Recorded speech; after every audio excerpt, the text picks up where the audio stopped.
A new champion will be crowned in the Portmore Sports Association Primary Schools football competition following the semi-finals played recently at Belmont Park Primary.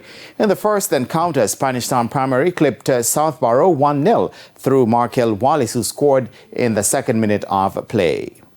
That's our plan coming to this game because we have a track meet on Saturday, so we know some of the boys are gonna tired, so we plan to score first and see if we can defend the rest of the game. We are feeling great to reach this far in this competition because last year we dropped out at quarterfinals, so we plan to take it all the way this year. Meanwhile, Spanish Town will meet Ascot Primary in the final after they defeated Crescent Primary 3-2 on penalties. The teams that played out a 0-0 draw after regulation and extra time.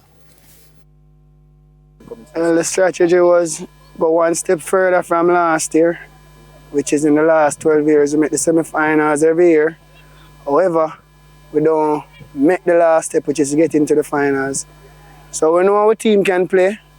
The next team closed us down, but the team found a way to get to the finals. Actually, this is our second time in the competition. Yeah, we fell out at the quarterfinal last year, and now we make it to the semi-final, so it's a step forward.